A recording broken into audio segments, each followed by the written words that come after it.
புலி அமைதியா தூங்கிட்டு இருக்கும்போது திடீர்னு ஒரு ஆடு வந்து என்ன பார்க்க மாட்டீங்களா? என்னையும் பார்க்க மாட்டீங்களா?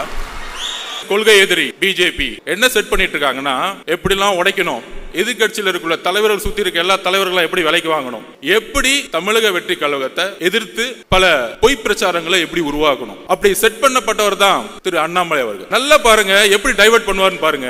அதான் நான் சொன்னேன், எங்க தலைவர் புலி மாதிரி அமைதியா இருக்கும்போது திடீர்னு ஒரு ஆடு வந்து சம்பந்தமே இல்லாம பெண்ணை கேவலமாக பேசக்கூடிய ஒரு தலைவரை பிஜேபி வந்து வச்சிருக்கும் போதே முடிவாயிருச்சு அந்த கட்சி எந்த அளவுக்கு இருக்குது. இனி வரும் காலங்களில் எங்கள் தலைவரையும் கட்சியும் தொட்டால் உங்களுடைய உண்மையை தூக்கி எறிவோம் மக்கள் மத்தியில். எழுதி கொள்ளுங்கள். எங்க மேல நீங்க எதுவும் சொல்ல முடியாது. நாங்க ஒன்னும் 10 வருஷம் ஆட்சியில இல்ல, ஊழல் பண்ணல. ஊழல் பண்ண பணத்தை போய் லண்டன்ல வச்சு கொண்டாடல. நாங்க தெளிவா இருக்கிறோம். நான் பொதுச்செயலாளர் சொல்ல, அண்ணே கொஞ்சம் கண்ட்ரோல் பண்ணுங்கண்ணே, போதுண்ணே விட்டுருங்கண்ணே, பாவண்ணே, எவ்வளவுதான் பிரியாணி போடுவீங்க, போதும். சும்மா திடீர்னு திமுக செட் பண்ணி தாவேக்கள் குழப்பம், ஜாதி பிரச்சனை. இங்க எங்கப்பா ஜாதி இருக்கு? எங்களுக்குள்ள ஒரு ஜாதியும் கிடையாது. இந்த ஜாதியை உருவாக்குனது நீங்க. 70 வருஷமா திமுக தான் ஜாதியை உருவாக்கி தேர்தல் அரசியல் வச்சிட்டு இருக்கீங்க. யாருக்கு தெரியுதோ எனக்கு தெரியும். அங்கிருந்தா வந்த வேலை பார்த்துட்டு உடனே கேட்பாங்க, நீங்க அங்கதானே வேலை பார்த்தீங்க. திரு எம்ஜிஆர் அவர்களும் 20 வருஷத்துக்கு மேல அங்கதான் வேலை பார்த்தாரு. உண்மை தெரிஞ்சிச்சு, வெளியே வந்துட்டாரு. அவ்வளவுதான் சப்ஜெக்ட்.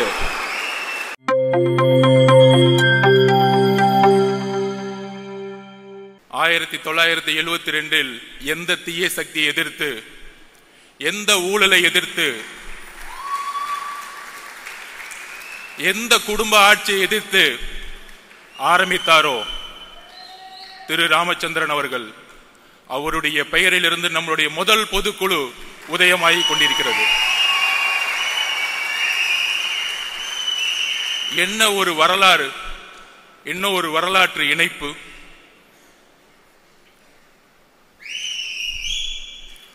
என்ன விமர்சனம், ஒர்க் அவுட் ஹோம் பண்றாங்க.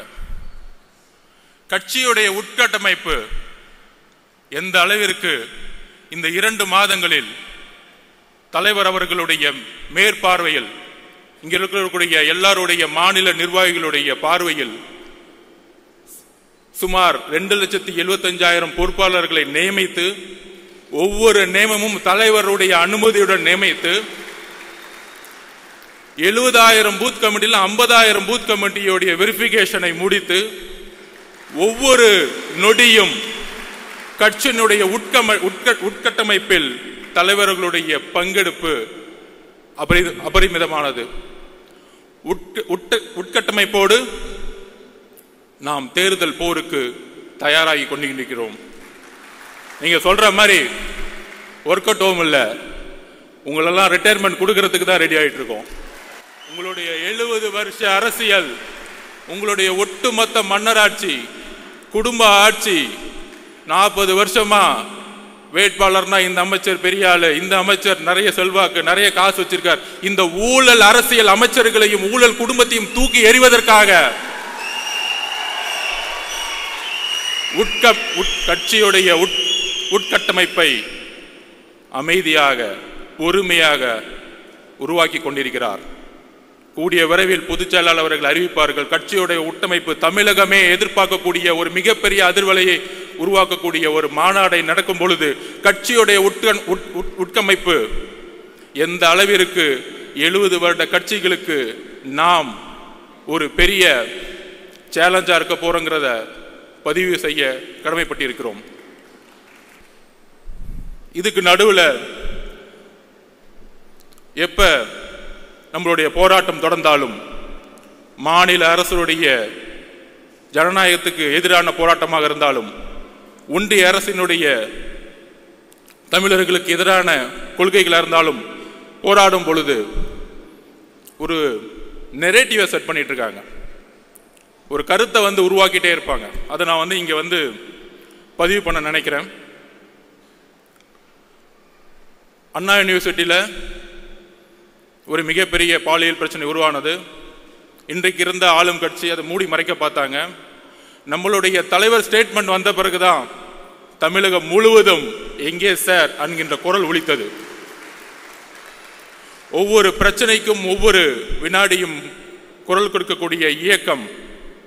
அப்படி குரல் கொடுத்துட்டு நம்மளுடைய ஒரே குறிக்கோள், நம்மளுடைய மாநாட்டில் தலைவர் அவர்களும் ஒட்டுமொத்த கட்சியும் ஒரு ஒரு அஜெண்டாவை ஃபிக்ஸ் பண்ணார். நம்மளுடைய ஒரே அரசியல் எதிரி திமுக, ஊழல், குடும்ப ஆட்சி, அதோடு சேர்ந்து கொள்கை எதிரி பிஜேபி, தமிழர்களுக்கு எதிரான கொள்கைகளை உருவாக்கக்கூடிய அரசை நாம் எப்பொழுதும் எதிர்ப்போம். இந்த டைரக்ஷன்ல நம்ம கரெக்டா போயிட்டு இருக்கும் பொழுது,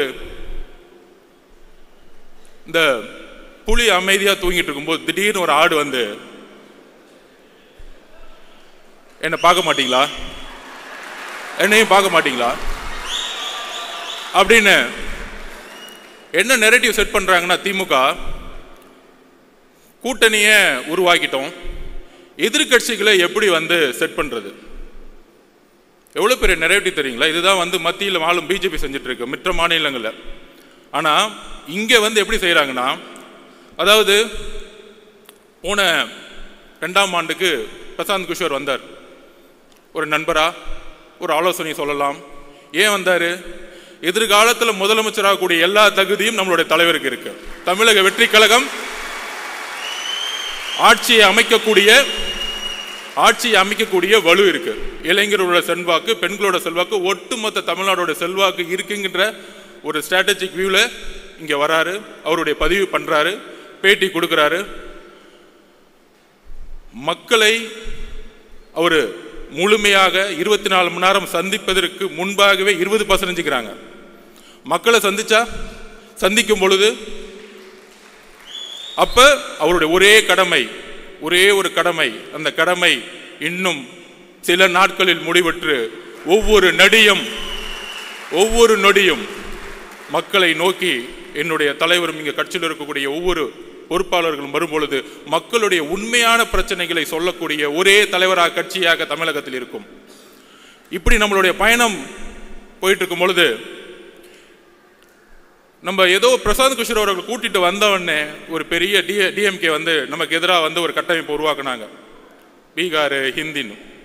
இப்ப திமுக என்ன பண்ணிருக்காங்கன்னா, ஒரு பெரிய நிறுவனம் இருக்கு பெண்ணுன்னு சொல்லிட்டு தன்னுடைய மருமகனை வச்சு நடத்திட்டு இருக்காங்க. அதோட சேர்ந்து ஐபேக் அப்படி ஒரு நிறுவனத்தோட சைன் போட்டிருக்காங்க. ரிஷி அவர்கள் யூபிலேருந்து வந்தவர், முழுக்க பிஜேபிக்காக ஒர்க் பண்ணவர். அதுக்கப்புறம் ராபின் சர்மா மகாராஷ்டிராவில் காங்கிரஸுக்கு எதிராக ஒர்க் பண்ணவர். அதுக்கப்புறம் திரு சுனில் அவர்கள். ஏன்னா இவங்க பேர்லாம் ஏன் சொல்றேன்னா, பிகேவை பத்தி என்னெல்லாம் பேசினாங்களோ இந்த மீடியாவில் பதில் கொடுக்கணும்ல, எங்களுக்கும் அரசியல் தெரியும்ல. 70 வருஷம் கட்சியை நடத்துறவங்க 3 ஸ்ட்ராட்டஜிஸ் அக்ரிமெண்ட் போட்டு என்ன செட் பண்ணிட்டு இருக்காங்கன்னா, எதிர்கட்சிகள் எப்படிலாம் உடைக்கணும், எதிர்கட்சியில் இருக்கிற தலைவர்கள் சுற்றி இருக்க எல்லா தலைவர்களும் எப்படி விலைக்கு வாங்கணும், அப்புறம் எப்படி தமிழக வெற்றி கழகத்தை எதிர்த்து நம்மளுடைய குரலை உடைக்கணும், பல பொய் பிரச்சாரங்களை எப்படி உருவாக்கணும். நமக்குள்ள பல பொய் பிரச்சனைகளா இருக்கும், நிறைய பொய் பிரச்சாரங்களை உருவாக்குவாங்க. அப்படி செட் பண்ணப்பட்டவர் தான் திரு அண்ணாமலை அவர்கள். அதாவது டெல்லியில மோடி உட்கார்ந்துட்டு மற்ற ஸ்டேட்ல செட் பண்ணிட்டு இருக்காரு, இங்க திமுக அண்ணாமலையே செட் பண்ணிட்டாங்க. அதுதான் புரியல. நல்லா பாருங்க எப்படி டைவர்ட் பண்ணுவார்னு பாருங்க.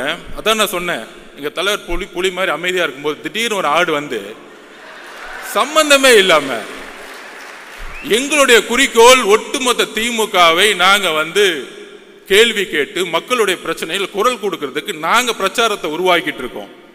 சம்பந்தமே இல்லாம வந்து எங்க தலைவரை பார்த்து, அது ஒரு தொழில், என்னுடைய தொழில், பெண்ணை கேவலமாக பேசக்கூடிய ஒரு தலைவரை பிஜேபி வந்து வச்சிருக்கும் போதே முடிவாயிருச்சு அந்த கட்சி எந்த அளவுக்கு இருக்குது. அக்கா தமிழிசை சவுந்தரராஜன், வானதி அக்காக்கெல்லாம் தெரியும் இந்த தலைவரை பத்தி. எந்த அளவிற்கு திமுகவிற்காக நம்ம அண்ணா யூனிவர்சிட்டி பிரச்சனையை கையில் எடுக்கும் பொழுது, மக்கள் எல்லாம் அந்த பிரச்சனை குரல் கொடுக்கும் பொழுது, எங்கே சார் அங்க பிரச்சனை கொடுக்கும் போது திடீர்னு சட்டையை கழட்டிட்டு சாட்டை அடிச்சுக்கிறது. என்ன அரசியல் பண்றீங்க? யாருக்காக இந்த அரசியல்? பாவம் மோடி அவர்கள் டெல்லியில் உட்காந்து நமக்காக ஒரு பையன் சாடையில் அடிச்சிட்டு இருக்கான், நமக்காக ஒரு பையன் கத்திக்கிட்டு இருக்கான், நமக்காக ஒரு பையன் வேலை செஞ்சுட்டு இருக்கான்னு நினைக்கும் போது அங்கதான் பிரச்சனை இருக்கு. இந்த ஸ்ட்ராட்டஜிஸ்லாம் வந்திருக்காங்களே அப்பயே கரெக்ட் பண்ணி முடிச்சுட்டாங்க. பிஜேபியில் யார தலைவரே கரெக்ட் பண்ணிட்டாங்க.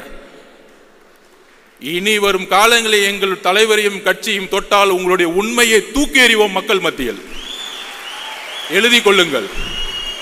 எங்க மேல நீங்க எதுவும் சொல்ல முடியாது. நாங்க ஒண்ணு 10 வருஷம் ஆட்சியில இல்ல, ஊழல் பண்ணல. ஊழல் பண்ண பணத்தை போய் லண்டன்ல வச்சு கொண்டாடல. நாங்க தெளிவா இருக்கிறோம்.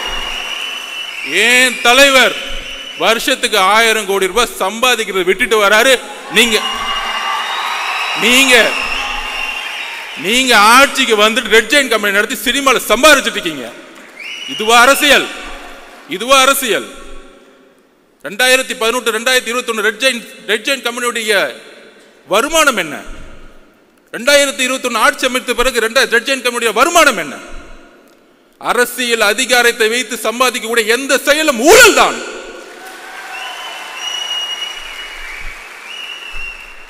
நியாயமாக ஒரு நாள் ஷூட்டிங்க்கு கிட்டத்தட்ட 1000 பேர் வந்து ஒர்க் பண்ணிட்டு 15 மணி நேரம் 12 மணி நேரம் ஒரு நடிகர் நடிகைகள் வேலை செய்து மக்களுக்காக இருக்கக்கூடிய ஒரு ப்ரொஃபஷனல், அந்த ப்ரொஃபஷனலை இழிவுபடுத்தி எம்ஜிஆர் அவர்களை எந்த அளவுக்கு நீங்க 72 to 72 நீங்கள் வந்து இழிவு செய்தீர்களோ அதனால தான் நீங்க எம்ஜிஆர் இறக்க மறையும் நீங்க வீட்டில் உட்காந்துட்டு இருந்தீங்க. நீங்க ஒர்க் அவுட் ஹோம்ல உட்காந்துட்டு இருந்தீங்க. 2 மாசம் பொறுமையா உட்கார்ந்து கட்சியோட உட்கட்டமைப்பை வந்து உருவாக்கிட்டு இருக்காரு. எதற்காக? ரிட்டையர்மெண்ட் கொடுக்கறதுக்காக. உங்களுடைய ஒட்டுமொத்த அமைச்சரவையும் ரிட்டையர்மெண்ட்டுக்கு ரெடி ஆகிக்கோங்க. போதும், உங்களுடைய அரசியல் போதும். பார்த்து பார்த்து பார்த்து பார்த்து என்ன இளைஞர்கள் கூட்டம் இருக்கும். ஆமா, பொதுக்குழு ஃபுல்லா இளைஞர் கூட்டம். 1949 அண்ணா உருவாக்கிய போது இளைஞர்கள் மட்டும்தான் கட்சியில் இருந்தாங்க. உங்களுடைய தந்தை கலைஞர் கருணாநிதி 42 வயசுல முதலமைச்சர் ஆனாரு. அவர் மட்டும் இளைஞர் இல்லையா? இளைஞர்கள் கூட்டம் இந்த 2026 புதிய முடிவு எடுக்கும். ஒட்டுமொத்த தமிழ்நாடு மாற்றங்களை உருவாக்கும்.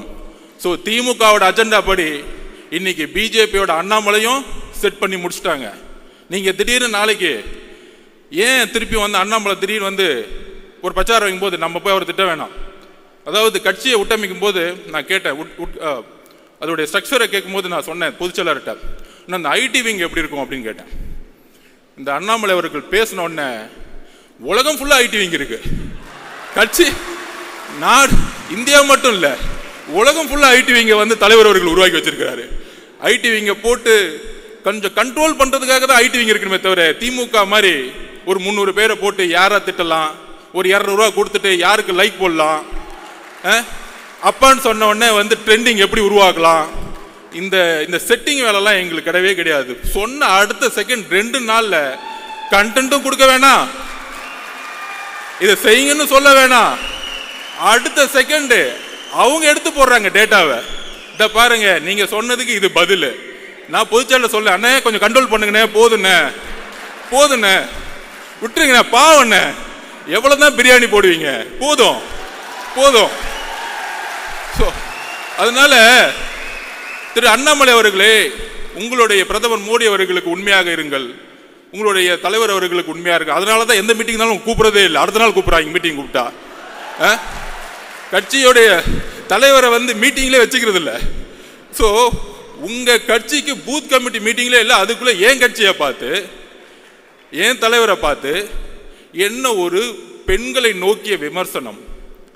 எழுதி வைத்துக் கொள்ளுங்கள், பெண்களை நோக்கிய விமர்சனம் தூக்கி எறியப்படுவார்கள் தமிழக அரசியலில். எழுதி வைத்துக் கொள்ளுங்கள். இதுதான் லாஸ்டா உங்களுக்கு, இதுதான் பதில் எங்களுடைய தோழர்கள். ஏன்னா எங்களுடைய குறிக்கோள் ஆல்ரெடி தலைவர் பிக்ஸ் பண்ணிட்டாரு, திமுக மத்தியில் ஆளும் பிஜேபி. எங்களுடைய குறிக்கோள் ரொம்ப ஸ்ட்ரைட்டா இருக்கு.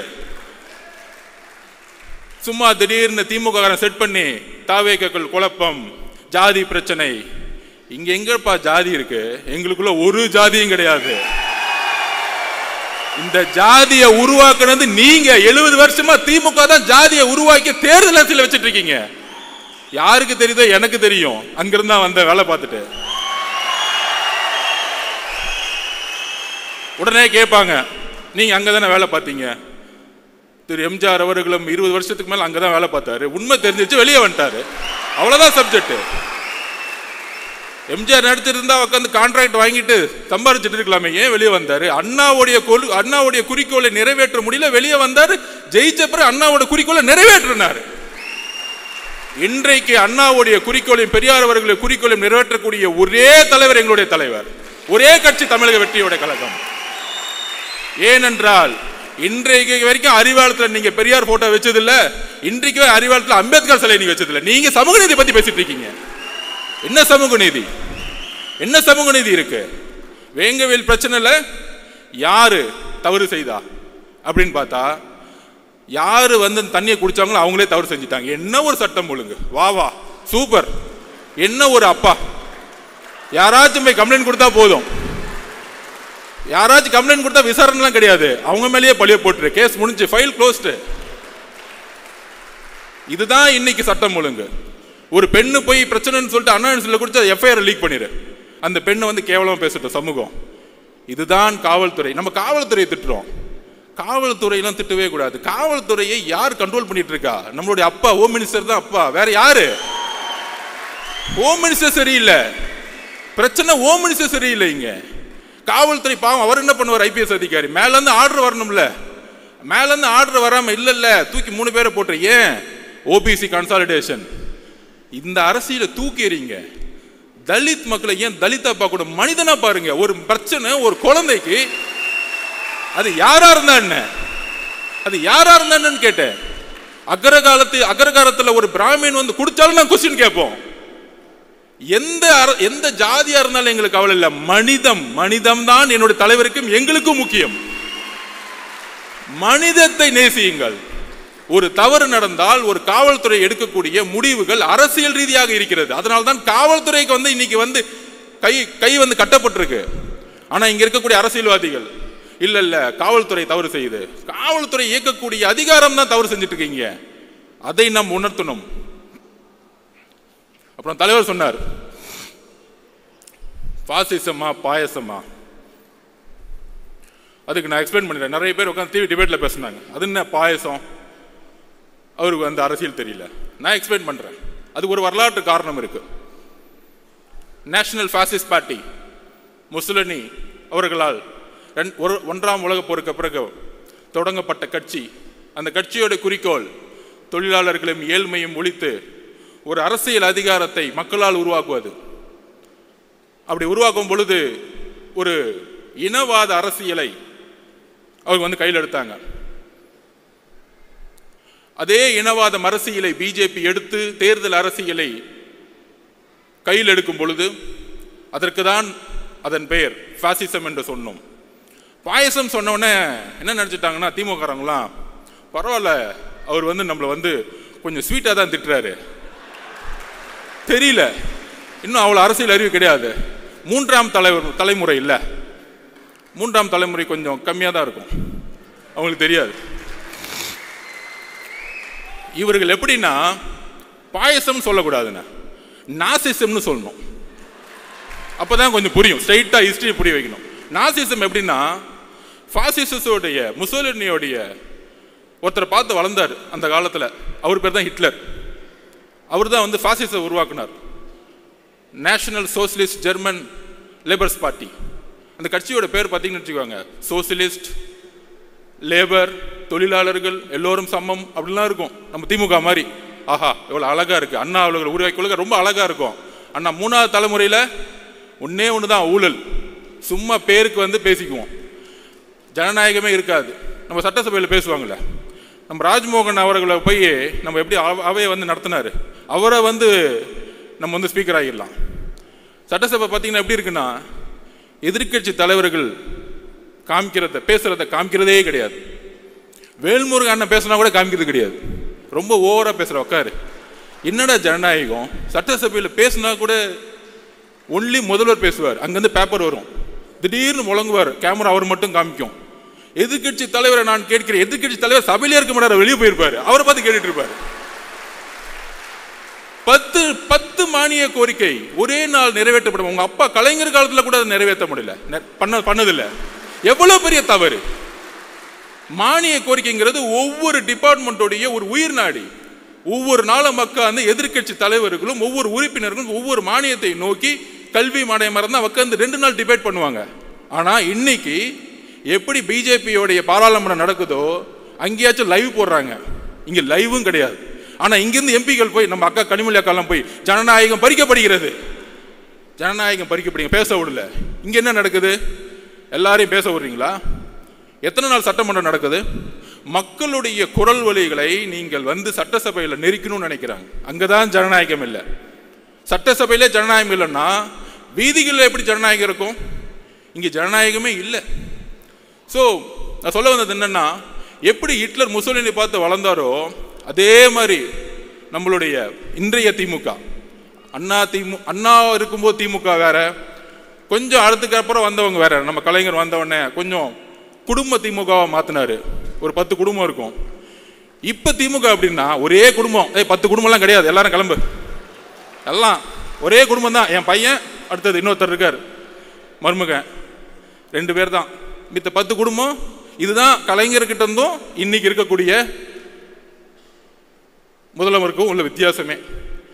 அங்க வேணாலும் நல்ல அப்பாவா இருக்கிறார், தமிழகத்திற்கு அப்பாவாக நீங்கள் இல்லை, நீங்கள் இல்லை.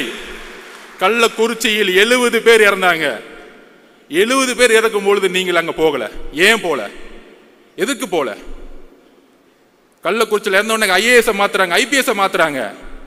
ஒரு வார்டு கவுன்சிலருக்கு நம்ம ஒரு வீடு கட்டினா வந்து நிக்கிறாரு, எனக்கு ஏன்டா கமிஷன் கொடுக்க மாட்டேங்கிற வீடு கட்டுறேன்னு. அப்ப இவ்வளவு பெரிய கலாச்சாரம் காய்ச்சற உங்களுக்கு அந்த துறையோட அமைச்சருக்கு ஒன்றும் தெரியாதா, அங்க இருக்க எம்எல்ஏக்கு ஒன்றும் தெரியாதான், கவுன்சிலருக்கு ஒன்றும் தெரியாதான், ஐஏஎஸ் ஆபீசரை மட்டும் சஸ்பெண்ட். என்ன ஒரு அரசியல்? விசாரணை கமிஷன் என்னாச்சு? 70 பேர் இறந்தாங்க, என்னாச்சு? எல்லாம் க்ளோஸ், ஃபைல் க்ளோஸ். தமிழக மக்கள் மறந்துடுவாங்க, நம்ம 1000 ரூபா கொடுத்துட்டா போதும். அப்புறம் சொல்ற மாதிரி டக்குன்னு வந்து பட்ஜெட்டுக்கு அப்புறம் இன்னைக்கு பார்த்தீங்கன்னு வச்சுக்குவாங்க, பட்ஜெட்டுக்கு வெளியே ரூன் போட்டுருவாங்க. தமிழ் மேலே நேசிக்கிறாங்களாம், பட்ஜெட்டுக்குள்ள ஒண்ணுமே இருக்காது. அதாவது எப்படி வந்து ஒருத்தர் கோடீஸ்வரன் கேட்டா பேரை வந்து கோடீஸ்வரன் பேர் வச்சிருங்க, கோடீஸ்வரன் எல்லாம் அந்த மாதிரி தான் ரூன் போட்டுட்டாங்க. பட்ஜெட் வந்து சிறந்து விளங்கிருச்சு. 5 லட்சம் கோடி லோனு, எல்லா லோனையும் மறைச்சாச்சு, ஆனால் வளர்ந்துருச்சு. ஸோ இந்த மாதிரி பொய் மீடியா செட்டிங்ஸு, அப்புறம் யூடியூப்ல ஒரு 20 பேர் செட்டிங்ஸு, எங்கே பார்த்தாலும் நம்ம திறந்தோம்னா அப்படியே அப்படியே அவங்க மட்டும்தான் தெரியும். இல்லை நடுவில் நம்ம அண்ணாமலை வந்து திடீர்னு டைவெர்ட் பண்ணி விடுவார் நம்மளை திட்டின உடனே. ஆனால் இப்போ அவங்களுக்கு பயம் வந்துருச்சு, என்னப்பா நம்மளை கொஸ்டின் கேட்கறதுக்கெல்லாம் ஆளே கிடையாது, இத்தனை நாள் வரைக்கும் ஒருத்தர் வந்துட்டாரு, இவர் எப்படிப்பா அடக்கிறது? இவர் மக்கள் பயணத்தில் வரும் பொழுது பேரதிர்வுகளை ஏற்படுத்தும், பேரதிர்வுகளை ஏற்படுத்தும். அவர் கேட்கக்கூடிய ஒவ்வொரு கேள்வியும் மக்கள் மனசில் இருக்கக்கூடிய கேள்வி கேட்கக்கூடிய சிந்தனைகளா மாறும். இதை தான் பயப்படுறோம். அதனாலதான் தமிழக வெற்றி கழகத்தின் மீது கடுமையான எதிர்ப்புகளும், ஆளுங்கட்சி, எதிர்கட்சி, ஒன்றிய கட்சி, எல்லா கட்சி எதிரி. நீங்க யார் கூட சேர்ந்தாலும் சரி, சிங்கிளா மெஜாரிட்டியோட எங்களால் ஜெயிக்க முடியும். அதுக்கு சொல்லுவாங்க நிறைய அரசியல் புலிகள், தரவுகள் பார்த்தீங்கன்னா, இல்லை இல்லை இவ்வளோ பர்சன்டேஜ் தான் இருக்கு, எவ்வளோ பர்சன்டேஜ் தான் இருக்கு அப்படிலாம் செட் பண்ணிட்டு டிஎம்கேக்கு ஃபேவராக வந்து எல்லாம் கிளீனாக பேசிட்டு இருப்பாங்க. எந்த அளவுக்கு வந்து நடிப்புனா, கெட் அவுட் மோடின்னு ஒரு பிரச்சாரத்தை உருவாக்குவாங்க திமுக. எல்லா ஊடகவியலாருக்கும் நான் பதிவு பண்ணுறேன்.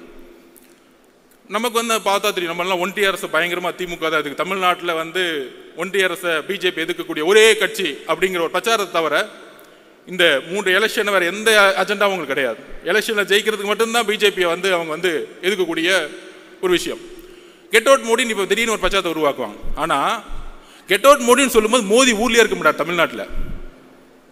ஆனால் மோடி வரும்பொழுது அப்பாவும் பையனும் போயிட்டு வெள்ளை கொடையை பிடிச்சிட்டு இருப்பாங்க அப்படி ஏர்போர்ட்டில். நான் சத்தியமாக பார்த்ததில்லை, மழை பெஞ்சா நம்ம கருப்பு கலரில் தான் கொடையை பிடிச்சிருப்போம். ஸோ அந்த அளவிற்கு பிஜேபியோட மறைமுகமாக இப்போ அதிமுக போய் சேர்ந்தாங்க, விமர்சனம் வருது, மக்கள் முன்னாடி நிற்கிறாங்க, மக்கள் வந்து ஏற்றுக்கல, அதனால வந்து அதிமுக தோல்வி வருது, பிஜேபினால தோல்வி வருது. ஏன்னா முதல் நாளே முஸ்லீம், கிறிஸ்டியன்ஸ், நம்ம தலித் தோழர்களுடைய ஓட்டு 18% இழந்துருவாங்க பிஜேபி கூட யார் சேர்ந்தாலும். இது எல்லோருக்கும் தெரிந்த அரசியல். அப்போ அட்லீஸ்ட் இந்த மக்கள் முன்னாடி நிற்கிறாங்க, தோல்வியை அக்செப்ட் பண்ணுறாங்க, அவங்க வந்து விமர்சனத்தை எதிர்கொள்கிறாங்க. ஆனால் மிகப்பெரிய ஆபத்து என்ன தெரியுமா? எதிர்க்கிற மாதிரி எதிர்த்துட்டு இங்க வந்து நாடகம் ஆடிட்டு இருக்காங்க பாத்தீங்களா, இந்த அண்ணாமலை அவர்கள் கூடயே வச்சுக்கிட்டு. இதுதான் மிகப்பெரிய ஆபத்து. அதனால்தான் நம்ம நாசிசம்னு சொல்றோம். முசோலினி, ஹிட்லர் 2 பேரும் சேர்ந்துக்கிட்டு ஒரு அரசியலை இங்கு உருவாக்கி கொண்டிருக்கிறார்கள். அந்த அரசியலை தமிழகத்தில் தூக்கி எறியக்கூடிய ஒரே கட்சியாகவும் தலைவராகவும் இருப்பதனால தான் நம்ம மேல இவ்வளவு பெரிய விமர்சனங்கள் வருது. இவ்வளவு பெரிய விமர்சனங்கள் வருது. அதை நம்ம புரிஞ்சுக்கணும். ஏன்னா இங்க இருக்க கட்சியில் இருக்கக்கூடிய ஒவ்வொரு நிர்வாகிகளும் அடுத்த 13 மாதங்கள் தேர்தல் பிரச்சாரத்தில் நாம் ஒன்று சேர போறோம். உங்களுக்கு கீழே இருக்கக்கூடிய 70,000 பூத் மெம்பர்ஸ் நீங்க தான். இந்த வேர்கள் தான் நம்மளை வந்து சென்ட் ஜார்ஜ் கோட்டையில தலைவர் அவர்களை உட்கார வைக்க போகுது. இங்க இருக்கக்கூடிய ஒவ்வொரு நிர்வாகிகளும் கடுமையான போராட்டத்திற்கு நம்ம வந்து மனசு வச்சுக்கணும். கடுமையா, கண்டிப்பா எஃப்ஐஆர் போடுவாங்க, மிரட்டுவாங்க, போராட்டம் நடத்தின அலோ பண்ண மாட்டாங்க. அதையும் மீறி இவங்க சொல்றாங்களே, இவர் வந்து களத்துக்கு வர மாட்டேங்கிறாரு, போராட்டம் பண்ண மாட்டேங்கிறாரு. என்ன போராட்டம் பண்ணிட்டு இருக்கீங்க? போராட்டம்னா என்ன பண்ணிட்டு இருக்கீங்க? கமிஷனர்கிட்ட பர்மிஷன் வாங்கி ஒரு இடத்துல போர்டு வச்சுக்கிட்டு 6 மணிக்கு மேல என்ன ஏன் விடலன்னு கேட்கறதா போராட்டம்? இதுவா போராட்டம்? என்ன போராட்டம் தமிழகம் கண்டது? முதலில் சட்ட சீர்திருத்தத்தை, அரசியலமைப்புடைய சட்ட சீர்திருத்தத்தை, ஃபர்ஸ்ட் அமெண்ட்மெண்ட்டை உருவாக்கியது தமிழ்நாடு. இத்தனைக்கும் அன்றைக்கு வந்த அண்ணா அவர்களும் பெரியார் அவர்களும் எந்த அரசியலிலும் முதலமைச்சராக கிடையாது, அதிகாரத்தில் கிடையாது. சமூக நீதிக்காக உருவாக்கிய தமிழ்நாடு. அதுதான் போராட்டம். ஜெயபிரகாஷ் நாராயணன் எமர்ஜென்சிக்கு எதிராக 1977 உருவாக்கினாரே மிகப்பெரிய மக்கள் போராட்டம். அதுதான் போராட்டம். பர்மிஷன் வாங்கி 6 மணிக்கு போர்டு வச்சுட்டு, அதுதான் தலைவர் சொன்னார். என்ன சார் போராட்டம் பண்றாங்க, நடிக்கிறாங்க எல்லாம். மக்கள் முன்னாடி, மீடியா முன்னாடி நின்றுட்டு போர்டை பிடிச்சிட்டு அன்னைக்கு டீலிமிடேஷன் நடந்துட்டு இருந்துச்சு. நடந்துட்டு இருக்கும்போது அண்ணாமலை அவர்கள் போராட்டம் பண்ணிட்டு இருக்காரு. எங்கன்னா வீட்டுக்கு வெளியே நின்றுக்கிட்டு.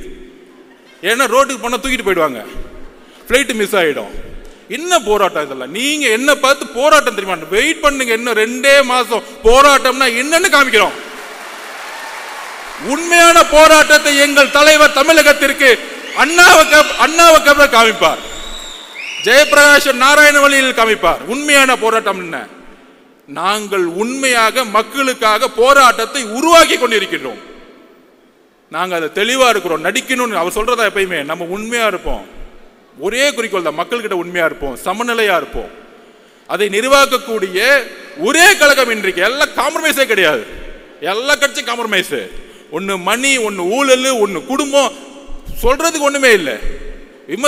விமர்சிக்கவே வேணாம். இனிமேட்டு நம்மளுடைய உரிமை, நம்மளுடைய கடமையை நோக்கி நம்ம போவோம், மக்கள்கிட்ட போவோம். அதுக்கான போராட்ட களத்தை தலைவர் அவர்கள் கட்சியுடைய கட்டமைப்போடு உருவாக்கி கொண்டிருக்கிறார். அதை நாம் நம்புவோம். எல்லாரும் சொல்ற மாதிரி தலைவர்கிட்ட இன்னைக்கு வந்து ஒரு அதிகாரம் கொடுத்துட்டோம். கூட்டணி எதுவா இருந்தாலும் தலைவர் கையில் நம்ம அதிகாரத்தை கொடுத்துட்டோம். அவருக்கு தெரியும் மக்களோட வழியில் நல்ல முடிவு எடுப்பார். அந்த முடிவு 2026 மாற்றத்தை உருவாக்கும்.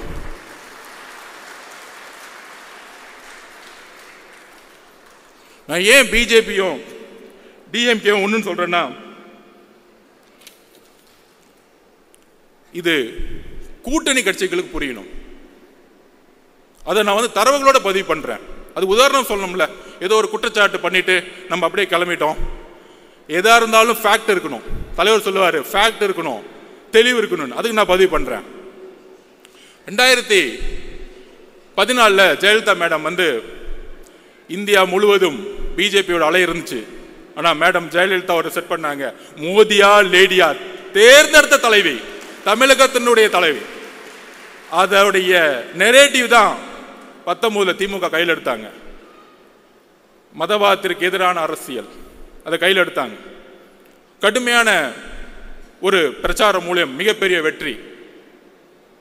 அந்த வெற்றி அப்ப திமுக ஒன்று சொன்னாங்க, திரு ராகுல் காந்தி அவர்கள் பிரதம மந்திரி வேட்பாளர், அவர்தான் எதிர்காலத்தில் இந்தியாவை வழிநடத்த முடியும். திமுக அதற்கு ஒரு மனதாக குரல் கொடுக்கிறோம். வெஸ்ட் பெங்காலையும் போய் சொன்னார். ஆனா ஜெயிச்சுட்டு வந்த பிறகு 2021 என்ன செட்டிங் நடந்துச்சு டெல்லியில? இந்தியா அலைன்ஸ் உருவாக்குனாங்க. நீங்க இப்ப யோசிச்சு பாருங்க. 2004 நான் ஸ்டூடெண்டா இருக்கும்போது கலைஞர் வந்து ஒரு கூட்டணியை உருவாக்குவார். சோனியா காந்தி மேடத்தை வச்சு ஒரு பெரிய அலைன்ஸை தீவுத்தொடரில் மீட்டிங் போட்டு ஜனநாயகத்துக்கு எதிரான குரலை உருவாக்கிறோம்னு சொல்லிட்டு ஃபர்ஸ்ட் மீட்டிங் தமிழ்நாடு தான் உருவாக்கும். இந்தியாவுடைய ஒட்டுமொத்த கூட்டணியும் யாங்கிருந்து உருவாங்கன்னா தமிழ்நாட்டிலிருந்து உருவாக்குவாங்க. பிரதம மந்திரி தேர்ந்தெடுக்கக்கூடிய வலிமையை தமிழ்நாட்டிலிருந்து உருவாக்குவாங்க. அப்படி உருவாக்கும் பொழுது 2021 அப்புறம் அவர் வழியில் வந்தேன்னு சொல்றவங்க 2021 அப்புறம் அமைதியாயிட்டாங்க. அதாவது இங்கிருந்து கத்திட்டு இருப்பாங்க, நாங்கள் பிஜேபி எதிர்க்கிறோம், மதவாதத்தை எதிர்க்கிறோம், மோடி எதிர்க்கிறோம். ஏன்? ஓட் பேங்காக. இப்படி எதிர்த்தா முஸ்லிம் தோழர்களும் கிறிஸ்துவ தோழர்களும் தலித் தோழர்களும் ஓட்டு போட்டுருவாங்க. இங்க தான் ஒரு பொய் இருக்குன்னு நான் சொல்றேன். நீங்க என்ன நரேட்டிவ் செட் பண்ண, அந்த நரேட்டிவ் நான் உடைக்கிறேன். ஏன் உடைக்கிறோம் அப்படின்னா 21 அப்புறம் தமிழகத்தில் விசிகே ஒரு இந்தியா அலைன்ஸ் மீட்டிங்கை திருச்சி நடத்தினாங்க, வெல்லும் ஜனநாயகம்னு. ஏன் திமுக தலைமையில் இந்தியாவோட அலைன்ஸ் மீட்டிங்கை தைரியமா பிஜேபிக்கு எதிராக நீங்க நடத்தல? பதில் சொல்லுங்க. இன்னைக்கு ஏன் ராகுல் காந்தி அவர்கள் பிரதம மந்திரி வேட்பாளராக நீங்க சொல்லல? இதற்கும் பதில் இருக்காது. இதுதான் நடிப்பு. ஸோ மேல நாங்க ராகுல் காந்திக்கு பிரதம மந்திரி வேட்பாளராக நாங்கள் சொல்ல மாட்டோம். இங்க ஒரு எதிரியை உருவாக்குவாங்க, பிஜேபி, அண்ணாமலை. கேமரா டெய்லியும் பார்த்தீங்கன்னா அண்ணாமலை சுற்றி இருக்கும், திமுகவை சுற்றி இருக்கும். திமுகவை எதிர்க்கக்கூடியவங்க யாரு? 5% இருக்கக்கூடிய பிஜேபி. இன்னொரு மித்த கட்சியெல்லாம் அமைதி பண்ணிட்டாங்க. அக்கா சொல்றாங்க 4% மேலே தாண்டாது அப்படின்னு. ஸோ அக்கா சொல்றதை கேட்டுக்கலாம். அப்ப டெய்லி மீடியாவில் என்ன தெரியும்? இவர் கத்துவாரு, இவங்க பதில் கொடுப்பாங்க. திடீர்னு இருமொழிகள். அண்ணா சொன்னார் ஒரே தட்டி, தமிழகத்தில் இருமொழி கொள்கை எப்பொழுதும் இருக்கும், அதுவரை நான் ஆட்சி செய்து கொண்டிருக்கிறேன். இதை நீங்க காப்பாத்தல, அண்ணா உருவாக்கிட்டாரு. டீலிமிட்டேஷன் ப்ரோக்ராம் கொண்டு வருவாங்க, உடனே பிஜேபி ஏத்து நிற்கும், ஆமான்னு சொல்ல இவங்க நிற்கும். இந்த அரசியலை நம்ம கண்ணு முன்னாடி மீடியா செட்டிங்கோட பார்க்கவே வச்சுட்டு இருக்காங்க. அப்ப என்ன நினைப்போம்? ஓகே, மதவாதத்தை எதிர்க்கிறதுக்கு இன்னைக்கு திமுக மட்டும்தான் இருக்கு. ஸோ மதவாதத்தை இருக்கக்கூடிய கூட்டணி கட்சிகள் இன்றைக்கு இருக்கக்கூடிய திமுக செய்யக்கூடிய ஊழல், அமைச்சர்கள் செய்யக்கூடிய ஊழல், குடும்பம் செய்யக்கூடிய ஊழல், பாலிசியோடைய ஃபெயிலியர்ஸ், தலித் மக்களுடைய எதிர்ப்பு, ஜாதி அரசியல், இதெல்லாம் ஓரமாக வச்சுக்கிட்டு டெய்லியும் மீட்டிங்ல மதவாத அரசியலை நாங்கள் மதவாத அரசியல் தமிழகத்தில் நம்ம தூக்கி எறிஞ்சிட்டோம். 4 எலெக்ஷன் தோத்துட்டாங்க. வரக்கூடிய 2026க்கான தேர்தல் உங்களுடைய ஊழல் ஆட்சியை எப்படி எம்ஜிஆர் அவர்கள் தீய சக்தியை தூக்கி எறிந்து ஊழலற்ற ஆட்சி உருவாக்கணும்னு நினைச்சாரோ அந்த குறிக்கோளை இன்றைக்கு கூட்டணி கட்சிகள் இழப்பதனால் என்ன பிரச்சனை வரும்னு சொல்லிடுறேன். மக்களுடைய அன்றாட பிரச்சனையை இழந்திருக்கக்கூடிய கட்சிகள் தன்னுடைய இருப்பிடத்தை இழக்கும் பொழுது இங்கு பிஜேபி வளரக்கூடிய சூழ்நிலையை திமுக உருவாக்கி கொண்டிருக்கிறது. அது ஒரே ஒரு உதாரணம் சொல்லிடுறேன். திரு வைகோ அவர்கள் சிறந்த பேச்சாளர், தமிழ் தேசியத்துக்காக மிகப்பெரிய பேசுவார். ஆனால் கூட்டணி கட்சியை எப்படி ஹேண்டில் பண்ணாங்க? 2021 நம்ம தலைவர் சொன்னாரு, அதிகார பகிர்வு. ஏன்? எல்லோரும் சமமாக நினைக்கக்கூடிய சிந்தனை இருப்பதனால் அதிகார பகிர்வுன்னு சொன்னாரு.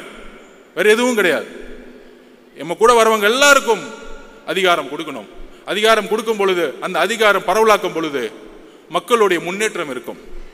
திரு வைகோ அவர்களை எப்படி காலி பண்ணாங்க தெரியுமா? 6 தொகுதி கொடுத்துட்டு டிஎம்கே சிம்பிள் நிக்க வச்சுட்டாங்க. இன்னைக்கு வைகோ அவர்களுக்கு சட்டசபையில் மெம்பர்ஸே கிடையாது. கடைசியில் அவருடைய மகன் ஒரு அமைச்சர் முன்னாடி கண் கலங்கி அழுகுறார், நான் சொந்த சிம்பிள் தான் நிற்பேன் அப்படின்னு. இதுதான் உங்களுடைய கூட்டணியுடைய அடக்குமுறை, இதுதான் சர்வாதிகாரம், இதுதான் நாசிசம், இதுதான் ஹிட்லர். ஜனநாயகம் பேசிக்கொண்டு ஹிட்லர் எப்படி ஆட்சியை பிடித்த பிறகு ஒரு டிக்டேட்டர்ஷிப்பை அரசை உருவாக்கினாரோ, ஜனநாயகத்தை பேசி ஆட்சிக்கு வந்தவுடன் வெறும் பிஜேபி எதிர்ப்பு என்ற ஒற்றை காரணத்தை வைத்து நீங்கள் தொடர்ந்து 3 தேர்தலில் வென்று கொண்டு அதை உடைக்கக்கூடிய ஒரே சக்தி எங்களுடைய கட்சி தலைவரும் தாவேக்காவும் தான். அதற்கான பயம்தான் எங்கள் மீது பல தரப்பட்ட விமர்சனங்கள். அந்த நாடகத்தன்மையோட நான் ஒரு கொஸ்டின் கேட்கிறேன் கூட்டணி கட்சிகளுக்கு. தமிழகத்திலுடைய பிரச்சனைகளை ஏன் குரல் கொடுக்க கூட்டணி கட்சிகள் இன்று அமைதியாக இருக்கிறது?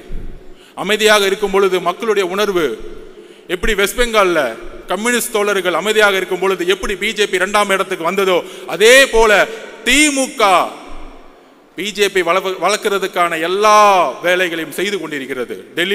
டெல்லியில மேல செட்டிங் பண்ணிக்கிட்டு இங்க எதிர்க்கிற மாதிரி எதிர்க்கிறது. ஏன்னா அவங்களுக்கு முதலமைச்சர் ஆகணும், தான் பையனை உட்கார வைக்கணும், அவ்வளவுதான் அஜெண்டா, வேற ஒன்றும் கிடையாது. டீலிமிட்டேஷன் மீட்டிங் நடத்தினாங்களே, பாவம் முதலமைச்சர்கள்லாம் வந்துட்டாங்க. அண்ணா அக்கா வழிமொழிறாங்க, தம்பி பேசுறாரு, அப்பா பேசுறாரு. என்ன குடும்ப மீட்டிங்? பேசாம ஒரு பர்த்டே ஃபங்க்ஷன் வச்சிடலாமே. டீலிமிஷன் மீட்டிங்கா இல்ல பிறந்த நாள் விழாவா அது? ஸோ அந்த அளவிற்கு அரசியலை எந்த அளவிற்கு மக்கள் முன்னாடியும் தன்னுடைய மீடியாவுடைய பலத்தினாலும் நாங்கள் தான் ஒரு டிக்டேட்டர்ஷிப், நாங்கள் தான் ஜனநாயகவாதிகள் சொல்லக்கூடிய ஒரு போலி ஜனநாயகவாதிகள், தன்னுடைய ஊழலை மறைப்பதற்கான போலி ஜனநாயகவாதிகள். எப்படி நான் காங்கிரஸை பார்த்து கேட்டணும், ஏன் 2024 ராகுல் காந்தி அவர்களை பிரதம மந்திரியாக நீங்கள் முன்னிலைப்படுத்தவில்லை? தமிழக காங்கிரஸ் தொண்டர்கள் இதை யோசிக்க வேண்டும். மேல இருக்கிற 1-2 பேரை செட் பண்ணிட்டு அதுவல்ல காங்கிரஸ். தமிழக காங்கிரஸ் உடைய தொண்டர்களுடைய உணர்வு காமராஜ் ஆட்சியை உருவாக்க வேண்டும். இதை ஏன் செய்யவில்லை? காங்கிரஸ் தொண்டர்கள் இதை கேள்வி கேட்க வேண்டும். அதற்கு அப்புறம் நம்ம சிபிஐ, சிபிஎம், கம்யூனிஸ்ட் தோழர்கள் என்ன ஒரு அடக்குமுறை. சாம்சங் தொழிலாளர்கள் போராட்டம், அண்ணா சவுந்தரராஜன் அரெஸ்ட் பண்றாங்க.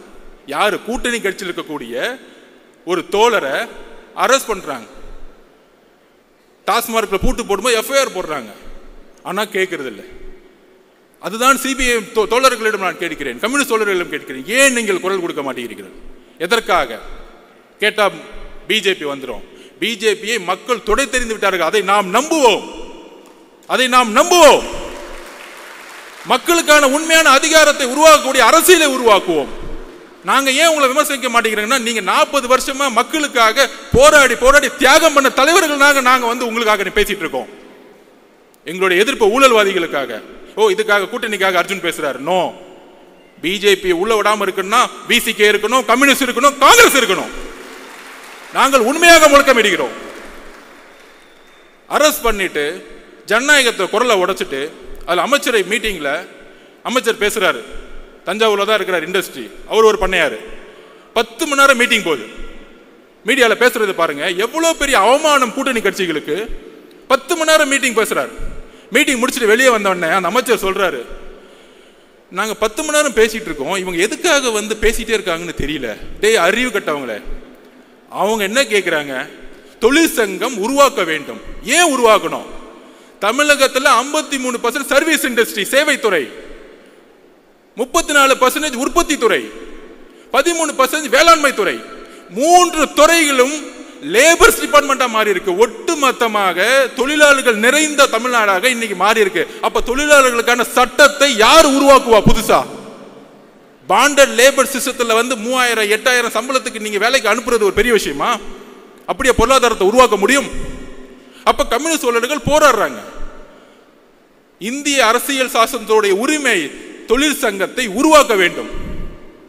தலைவரிடம் கோரிக்கை வைக்கிறேன், இனி நாம் தொழிற்சங்கத்தை தமிழகம் முழுவதும் உருவாக்குவோம். உங்களுடைய பெயருக்காக, நம்மளுடைய கட்சிக்காக தொழிற்சங்கத்தை மிகப்பெரிய உருவாக்குவோம். அந்த தொழிலாளர்களுக்காக போராடக்கூடிய ஒரே இயக்கம் தமிழக வெற்றி கழகமாக மாறும் கூடிய விரைவில். நீங்கள் குரல் கொடுக்கவில்லை என்றால் தமிழக வெற்றி கழகம் இருக்கிறது. தோழர்களே, நாங்கள் உண்மையோடு உங்களோடு பயணிக்க கொள்கை அடிப்படையில் தேர்தல் அரசியல் கூட்டணி இதெல்லாம் தூக்கி போடுங்க. முதல்ல மக்களுடைய பிரச்சனையை பத்தி மெதுவா பேசிட்டே இருப்போம். தேர்தல் அரசியல் 2 மாசத்துக்கு முன்னாடி வச்சுக்கலாம்.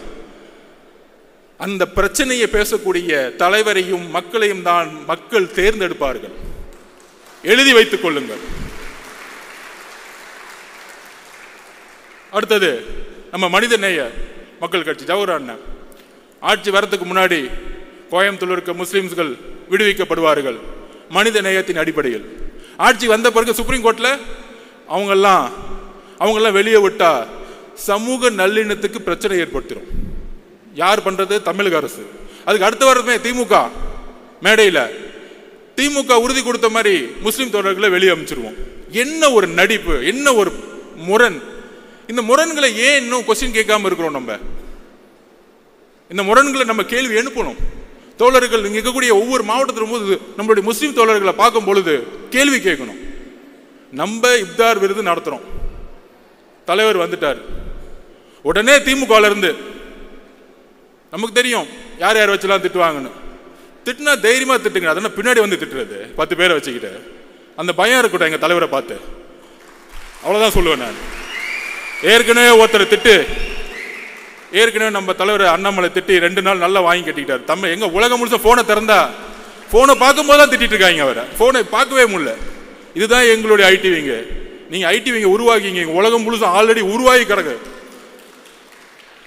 அப்ப எந்த அளவிற்கு ஒரு இப்தார் விருந்துல ஒரு நாள் 4 மணிலிருந்து நம்மளுடைய முஸ்லிம் தோழர்கள் மாதிரியே நோன்பு இருந்து தலைவர் வந்து அதோடைய முறைப்படி அவர்களுடைய ஒரு நோம்பில் பங்கெடுத்துக்குன்னு வரும் பொழுது அடுத்து முடிஞ்சான விமர்சனம், இது ஆயிடுச்சு அப்படி ஆயிடுச்சு, அடுத்த நாள் போலீஸ் கம்ப்ளைண்ட். என்ன ஒரு திமுகக்கு என்ன பயம்? நாங்க பாட்டிக்கு ஒரு விருந்து முடிச்சுட்டு நாங்க பாட்டிக்கு எங்களுடைய கட்சி வேலையை பார்த்துட்டு இருக்கும்போது அப்ப நான் ஒரு கொஸ்டின் கேட்கிறேன்.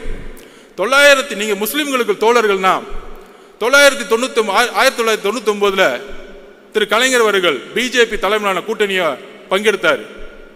குறைந்தபட்ச செயல் திட்டம் உருவாக்கணும்.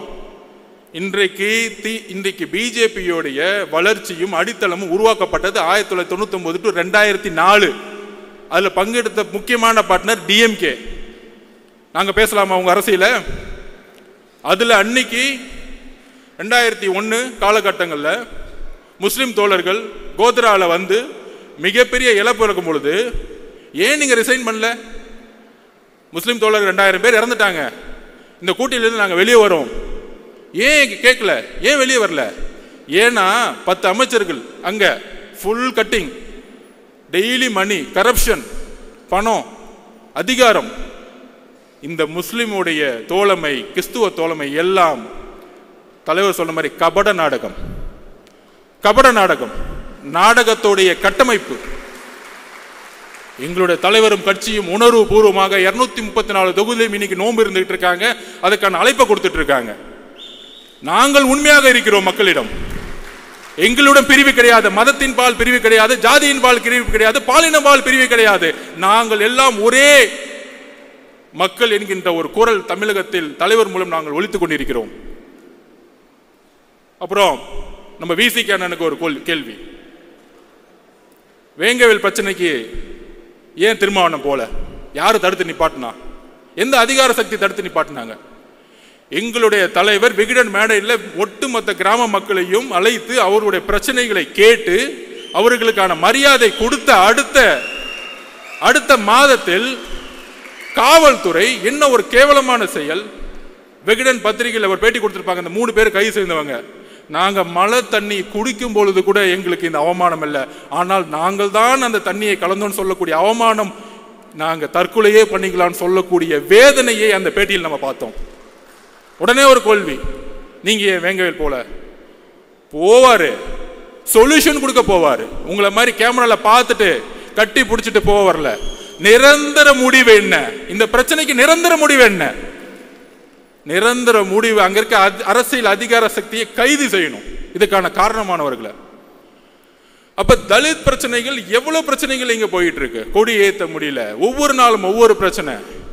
பொருளாதாரம் வந்துச்சுன்னா மலத்தை கலக்கிறது, படிச்சா வாயில வெட்டுறது, பைக் ஓட்டினா கையை வெட்டுறது, காவல்துறை வேடிக்கை பார்த்துட்டு இருக்கோம். இதுக்கு எல்லாம் காரணம் உள்துறை அமைச்சர். கூட்டணி கட்சி தயவு செய்து பேசுங்க. உங்களுடைய மேஜர் பார்ட்னர் விசிக்கு ஏன் அமைதியாக்கப்படுது? அண்ணா, உங்கள் மீது எங்களுக்கு மரியாதை இருக்கிறது. நீங்கள் தான் 40 வருடமாக குரல் கொடுத்தீர்கள். இன்றைக்கு நாங்கள் குரல் கொடுத்துக் கொண்டு இருக்கிறோம். உங்களுடைய உழைப்பையும் உங்களுடைய பயணத்தையும் நாங்கள் இழிவுபடுத்தவில்லை. ஆனால் திமுக என்கின்ற ஒரு கட்சி உங்களை ஒட்டுமொத்தமாக வைகோ அவர்களை எப்படி கூட இருந்தே கட்சியை க்ளோஸ் பண்ணாங்களோ அதே மாதிரி விசிகேவை நீ க்ளோஸ் பண்ண வச்சுட்டு இருக்காங்க.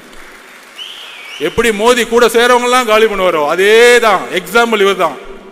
கூட இருக்கவங்கெல்லாம் கட்சியை கலைச்சிட்டு எல்லா கட்சி 2ஆம் கட்ட தலைவர்களும் எல்லாம் வாங்க, இப்படி பின்னாடி வாங்க, எல்லாம் சீட்டு கொடுத்துருவோம். கடைசியில் 6 தொகுதி திமுக சிம்பிள் நில்லு. திமுக சிம்பிள் நின்னா நாங்க எதுக்குடா கட்சி ஆரம்பிக்கணும்? நாங்க எதுக்கு மக்களுக்காக போட வரோம்? திமுகலே சேர்ந்துடலாமே. அப்ப எந்த அளவிற்கு ஜனநாயகத்தை இங்க கேள்விக்குறியாக்கி பிஜேபியோட வழியில் இணைந்து இன்னைக்கு ஒரு அரசியலை உருவாக்கி கொண்டிருக்கிறார்கள். இதுதான் தமிழக மக்கள் விழிப்புணர்ச்சியோடு இனி சிந்திக்க வேண்டும். நம்மளுடைய தோழர்கள் இது சிந்திக்க வேண்டும். நமக்குள்ள ஒரு ஒற்றுமை இருக்கணும். திடீர்னு அண்ணன் 4 பேர் பேசிட்டு இருப்பாங்க, ஏதோ மைக்கில் பொதுச் செயலாளர்கள ஆனந்த் அண்ணன் அவர் வந்து ஜாதியை பார்க்குறாரு, அப்பாயின்மெண்ட் வந்து இப்படி போட்டாங்க. இதெல்லாம் திமுக ஏற்படுத்தக்கூடிய கட்டமைப்பு, பொய் கட்டமைப்பு. எப்படி ஹிட்லர் அவர்கள் கோயபிள்ஸை உருவாக்கினாரோ அதே மாதிரி இங்க 20-30 கோயபிள்ஸை உருவாக்கி யூடியூப்ல பேசிட்டு இருப்பாங்க, டிவியில பேசிட்டு இருப்பாங்க. இந்த கோயபிள்ஸை உடைக்கிறதுக்கு இரண்டாம் உலக போர் அப்போ தெரியும். இந்த பக்கம் பிரிட்டிஷ் சண்டை போட்டு இருப்பாங்க, இந்த பக்கம் ஹிட்லர் முசோலினி சண்டை போட்டு இருப்பாங்க. ஆனா அமைதியா ஒரு சக்தி இருக்கும், அது அமெரிக்கா. அமைதியா கட்டமைப்பு உருவாக்கி ஒரு நியூக்ளியர் வெப்பனை ரெடி பண்ணி அமைதியா பார்த்துட்டே இருப்பாங்க. திடீர்னு வந்து ஜப்பான் மேல ஒரு நியூக்ளியர் வெப்பனை போடுவாங்க, அதோட வார் க்ளோஸ்ட். இன்னைக்கு உலகத்தோடைய நம்பர் 1 அமெரிக்கா. பிரிட்டிஷும் கிடையாது, ஜெர்மனும் கிடையாது, பிரான்சும் கிடையாது. அந்த நியூக்ளியர் வெப்பன் தான் எங்களுடைய தலைவர். அமைதியா இருக்கிறன்னா ஒரு பெரிய செயல் திட்டம் உருவாகிட்டு இருக்கு. நீங்க ரிட்டையர்மெண்ட்டுக்கு ரெடி ஆகிட்டு இருக்கீங்க, அடுத்து சிறை போறதுக்கு ரெடி ஆகிட்டு இருக்கீங்க. காவல்துறை எப்படி கிளீன் பண்ணணும், பொதுப்பணித்துறை எப்படி கிளீன் பண்ணணும், பெண்களுக்கான பாதுகாப்பை எப்படி உருவாக்கணும், இந்த தலித் மக்களுக்கான பாதுகாப்பை எப்படி உருவாக்கணும், முஸ்லிம் தோழர்களுக்கும் கிறிஸ்துவ தோழர்களுக்கும் பாதுகாப்பு மட்டுமல்ல வளர்ச்சியை எப்படி உருவாக்கணும். இந்த பாதுகாப்பு வார்த்தையெல்லாம் விடுங்க, உண்மையான வளர்ச்சி. எத்தனை முஸ்லிம்ஸ்கள் இன்னைக்கு வந்து தலித் மக்கள் வந்து இன்னைக்கு வந்து ஒரு பிசினஸ் மேனா இருக்கிறாங்க, எத்தனை பேர் இருக்கிறாங்க பொருளாதாரத்தில் உயர்ந்து. இதுதான் 70 வருஷமா இவன் கட்டமைச்சக்கூடிய வளர்ச்சி. இவங்க சொல்லுவாங்க ஜாதி 100, உடனே பேசுவாங்க ஜாதி 1000 வருஷமா இருக்கு, இதை உடனே எப்படி ஒழிக்க சொல்லலாம் திமுக பார்த்து. அதே காலகட்டத்தில் நம்பூதிரிபாடு அவர்கள் அரசியலை மாற்றினார். காங்கிரஸ் இல்லாத முதலமைச்சர், அதற்கப்புறம் அண்ணா.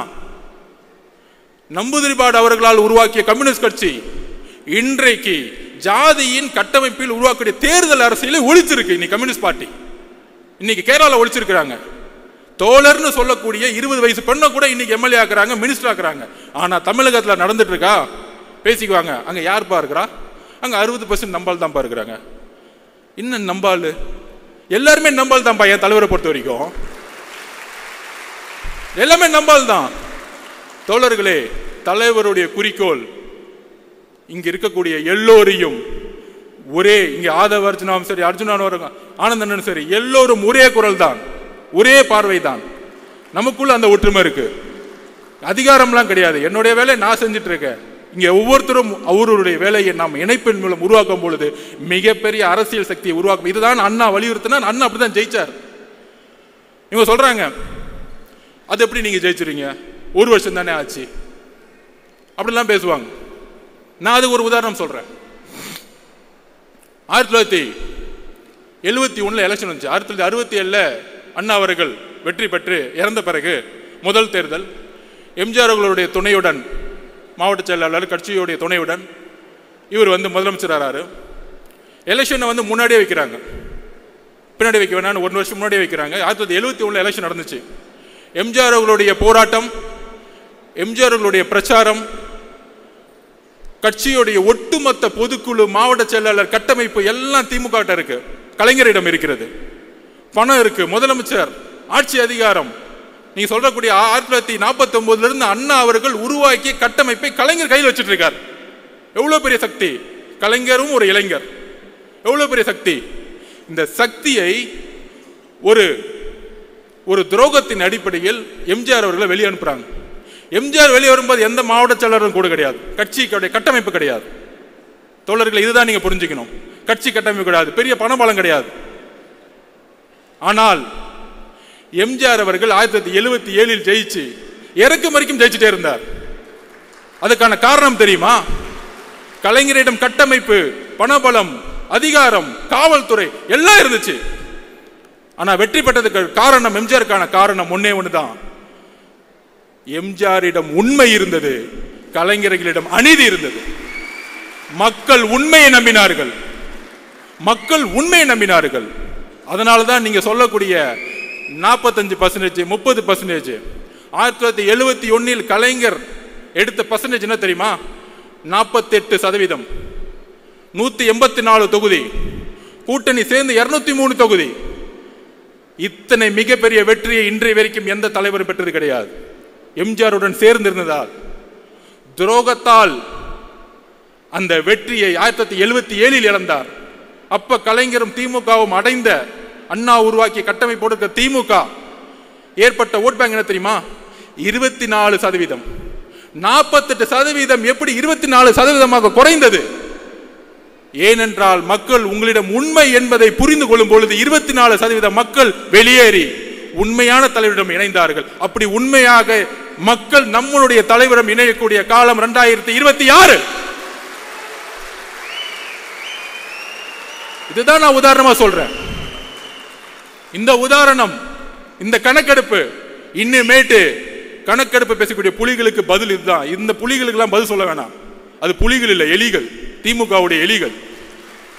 நிறைய எலிகளை விட்டுருக்காங்க, அது கண்டுக்கூடாது. நம்ம டிவியை பார்க்கறத விட்டுட்டு நம்ம பயணத்தை நம்மளுடைய களத்துக்கு தைரியமா சொல்லுவோம். நீங்கள் தான் இந்த நாட்டின் மன்னர்கள் மாதிரி. நாம் வெற்றி பெறும் பொழுது மன்னர் குடும்பம் அகற்றப்பட்டு நாம் மன்னர்களாக உருவாக்கக்கூடிய தலைவரை நாம் உருவாக்கி இருக்கிறோம். அதே மாதிரி அடுத்த ஒரு விஷயம், நம்ம எல்லாம் மனசை உடைக்கிறதுக்கு இதெல்லாம் பேசிக்குவாங்க. இல்ல பெரிய கூட்டணி திமுக, மக்களுடைய பிரச்சனைகளை தினமும் பேசாத எந்த கூட்டணியும் எவ்வளவு பெரிய தோல்வி அடைங்கிறதுக்கு ஒரு உதாரணம் சொல்றேன். 2011 தேர்தல், 2011 தேர்தலில் ஒரு விமர்சனம் ஜெயலலிதா அம்மாவை பார்த்து, தூங்கிட்டு இருக்காங்க, உடம்பு சரியில்லை, கட்சியில் இருக்கவங்களாம் வெளியே போயிட்டாங்க, கட்சி கட்டமைப்பு போயிருச்சு. அப்ப எழுதி வச்சுக்கோங்க, திமுக 30%, கலைஞர் என்ன நினைச்சாரு? திமுக 30%, காங்கிரஸ் சேர்த்துக்கிட்டா 10%, 40%, பிஎம்கே 8%, 48%, விசிகே 3-4%, எல்லாரையும் சேர்த்து 55%. 2011 200 தொகுதி ஜெயிச்சிருவோம்னு ரிப்போர்ட் கொடுத்தாங்க. இதே மாதிரி தான் இப்ப சொல்லிக்கிறாங்களே 200 தொகுதியை ஜெயிச்சிருவோம். அப்ப அவங்க அப்பா 2011 சொல்லிக்கிட்டாரு 200 தொகுதியில் ஜெயிச்சிருவோம் அப்படின்னு. மக்கள் 2 மாசம் தான் பிரச்சாரம். அதான் சொன்ன தேர்தல் அரசியல் நம்ம லாஸ்ட் 2 மாசம் பார்த்துக்கலாம். 2 மாசம் தான் பிரச்சாரம். ஜெயலலிதா அம்மாவால 203 தொகுதியில் ஜெயிச்சு எதிர்கட்சி தலைவர் கூட ஆகல நீங்க. இதுதான் அரசியல், இதுதான் மக்கள். பெரிய கூட்டணி கூட இருக்கிற கால்குலேஷன் இதெல்லாம் மக்கள் முன்ன எடுபடாது. நீங்கள் மக்களிடம் உண்மையாக இருக்கிறீர்களா? இந்த கூட்டணி மக்களிடம் உண்மையாக இருக்கிறதா? அந்த தேர்தல் 2011 காங்கிரஸ், அதே காங்கிரஸ் 8% வாங்கினாங்க, பிஎம்கே அதே % வாங்கினாங்க. ஆனா திமுக 22% போயிட்டாங்க. திமுகனால கூட்டணி கட்சிகளே தோத்துட்டாங்க. கூட்டணி கட்சிகள் நல்ல கட்சிகள் தான், அவங்க ஊழல் பண்ணல, பிரச்சாரம் வாழ்க்கை புதுசா போராடிட்டு இருப்பாங்க. கம்யூனிஸ்ட் தோழர்கள், விசிக தோழர்கள் போராடிட்டு இருப்பாங்க, நல்ல தலைவர்கள். ஆனால் தேர்தல் அரசியலில் முடிவுகள் தவறாகும் பொழுது, மக்களுக்கான போராட்டம் உண்மையாக இல்லாத பொழுது, மக்கள் திமுகவை நிராகரிக்கும் பொழுது கூட இருக்கக்கூடிய ஒவ்வொருத்தரையும் நிராகரித்து தூக்கி எறிஞ்சிருவாங்க. நான் உங்களுக்காக சேர்த்து பேசிக்கிட்டு இருக்கோம், கூட்டணி கட்சிக்காக சேர்த்து பேசிட்டு இருக்கோம். ஆனால் கூட்டணிலாம் பேசிக்க வேணாம், மக்களுக்கான உண்மையான போராட்டத்தை உருவாக்குவோம். அதுதான் இப்ப இல்ல, அதுதான் பிரச்சனை. எல்லாரும் அமைதியா இருக்கிறாங்க, பேசினா நடவடிக்கை எடுத்துருவாங்க, கேஸ் போட்டுருவாங்க, மிரட்டுவாங்க. உளவியல் ரீதியா நம்ம சிதைக்கிறது. உளவியல் ரீதியா எம்ஜிஆர் எப்படி உளவியல் ரீதியா சிதைச்சாங்க? அவங்க மேல, அவங்க தொண்டர்கள் மேல கேஸா போடுவாங்க. நாம் எதற்கும் தயாராக இருக்க வேண்டும் அடுத்த 12 மாதங்கள். இதுதான் நம்மளுடைய இன்னைக்கு ஒருங்கிணைந்த முடிவாக இருக்க வேண்டும். நம்மளுடைய தலைவர்களுக்காக மட்டுமல்ல, நம்மளுடைய மக்களுக்காக. இந்த மண்ணின் மீது உண்மையான நேசமும் பாசமும் தமிழக வெற்றி கழகத்துக்கு மட்டும்தான் இருக்கு. அதற்கான வலிமை இருக்கு. இவங்க சொல்லுவாங்களே, இப்ப அண்ணன் வந்து சொன்னாரு, மாவட்ட செயலாளர் அண்ணன், நான் ஒரு ஆட்டோ டிரைவர், என்ன மாவட்ட செயலர் ஆகிட்டார். இதுதான் தமிழக வெற்றி கழகம், இதுதான் தமிழக வெற்றி கழகம். இதுதான் அண்ணா 1949 உருவாக்கினார். சாமானியன் அரசியலுக்கு வர வேண்டும், பண்ணையார்களை தூக்கி எறியணும். எந்த சாமானியர்கள் அன்னைக்கு உருவானவங்களை இன்னைக்கு எல்லாம் பண்ணையார மாறிட்டான். அன்னைக்கு லாஸ்ட் டைம் அண்ணா சொன்ன மாதிரி 30 வருஷத்துல ஊழல், விவசாயம் போராட்டம் பண்ணா திரு அருள் அவர்களை குண்டாஸ் போடுறது. இதே திரு அருள் அவர்கள் திமுக ஆட்சியில போராடினாரு திமுகவோட. ஆனா வந்தவன அந்த அமைச்சர், திருவண்ணாமலை அமைச்சர் குண்டாஸ் போட்டுறது. எவ்வளவு வேளாண்மைகளுக்கு எதிரான எவ்வளவு பெரிய கொடுமையான சட்டங்கள் இங்க உருவாக்கப்பட்டு இருக்கிறது. சோ